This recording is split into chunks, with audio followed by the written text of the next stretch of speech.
Au nom du Père et du Fils et du Saint-Esprit. Amen. À toi la gloire, ô ressuscité.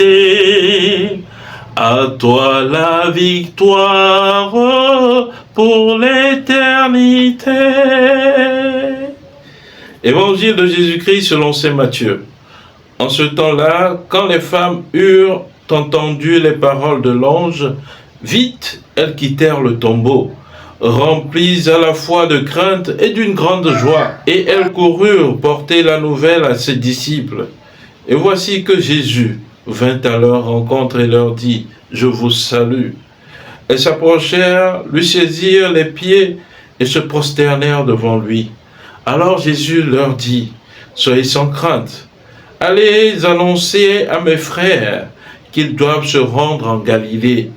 C'est là qu'ils me verront. » Tandis qu'elles étaient en chemin, quelques-uns des gardes allèrent en ville annoncer au grand prêtre tout ce qui s'était passé. Ceux-ci, après s'être réunis avec les anciens et avoir tenu conseil, donnèrent aux soldats une forte somme en disant, « Voici ce que vous direz. Ces disciples sont venus voler le corps la nuit pendant que nous dormions. Et si tout cela vient aux oreilles du gouverneur, nous lui expliquerons la chose et nous vous éviterons tout ennui. » Les soldats prirent l'argent et suivirent les instructions. Et cette explication s'est propagée chez les Juifs jusqu'aujourd'hui. Acclamons la parole de Dieu, louange à toi, Seigneur Jésus. Bien-aimé de Dieu, aujourd'hui, lundi de l'octave de Pâques, et chaque jour de cette octave est célébré comme un dimanche, un jour de joie. Alors, le Seigneur vient rencontrer dans cette joie ces femmes qui ont quitté le tombeau. Alors, cette femme était toute craintive. Et d'autre part également, elles étaient remplies de joie. Parce que l'ange leur avait annoncé que le Seigneur est vraiment ressuscité.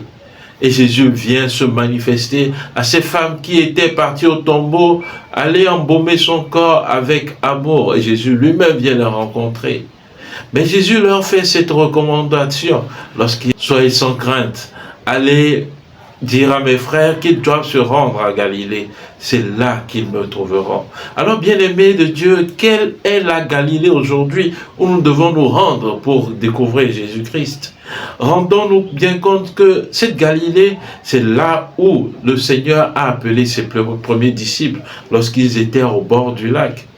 Cette Galilée, c'est également là où ce territoire reculé, où les Juifs n'aimaient pas trop aller. Mais le Seigneur nous envoie vers cette Galilée aujourd'hui pour annoncer la bonne nouvelle. Le Seigneur nous rassure de sa proximité avec nous et nous dit que c'est dans cette Galilée que nous le trouverons. Alors à tous ceux qui désirent rencontrer aujourd'hui Jésus-Christ, retournons vers cette Galilée. Cette Galilée où nous avons rencontré le Seigneur pour la première fois. Cette Galilée où le Seigneur a fait vibrer, a fait brûler nos cœurs. Nous devons retourner vers cette Galilée pour véritablement rencontrer Jésus-Christ et nous remplir de joie. Alors aujourd'hui, un exercice, c'est de te souvenir de cette première rencontre avec Jésus-Christ. Que ce soit dans le baptême ou dans les sacrements, ou que ce soit dans la vie ordinaire, où quelqu'un a annoncé Jésus-Christ et que cela t'a amené à la foi. Alors le Seigneur aimerait te retrouver dans cette Galilée pour que tu puisses être rempli de joie. Le deuxième enseignement de cet évangile, c'est que Jésus venait vers ces femmes pour leur partager la bonne nouvelle de sa résurrection. Mais en même temps, l'ennemi lui aussi prévoyait des tactiques pour contrecarrer ces bonnes nouvelles par le mensonge. Bien-aimés, la vérité et le mensonge feront toujours route. Mais Jésus nous dit dans sa parole, laissez le blé et l'ivraie grandir ensemble. Et à la moisson, les anges eux-mêmes se chargeront de ligoter l'ivraie en botte et de le jeter au feu. Bien-aimés, regardons un peu ce qui s'est passé hier lors de la fête de la Pâque. Comment toute l'humanité a vibré au son de la résurrection de Christ. Et aujourd'hui, voyons combien tout l'univers sait véritablement que Jésus est ressuscité.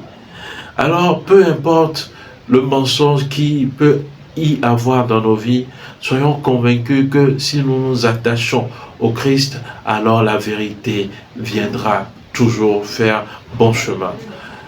Il y a un proverbe congolais qui dit que la vérité prend les escaliers et le mensonge prend l'ascenseur. Mais la vérité arrive toujours bien avant le mensonge. Bien-aimés, que cette résurrection du Christ apporte la vérité dans nos vies, apporte la joie dans nos vies, apporte la paix et l'avancement dans nos vies. Prions le Seigneur. Seigneur Dieu, tu fais grandir sans cesse ton Église en lui donnant de nouveaux enfants. Accorde-leur de te servir et d'être fidèles par toute leur vie au sacrement qu'ils ont reçu dans la foi. Nous te le demandons par Jésus-Christ, ton Fils, notre Seigneur, qui vit et règne avec toi dans l'unité du Saint-Esprit, Dieu pour les siècles des siècles. Amen. Et que Dieu Tout-Puissant vous bénisse, le Père et le Fils et le Saint-Esprit. Amen. Excellent lundi de Pâques et que la bonté de Dieu demeure toujours avec vous. Amen.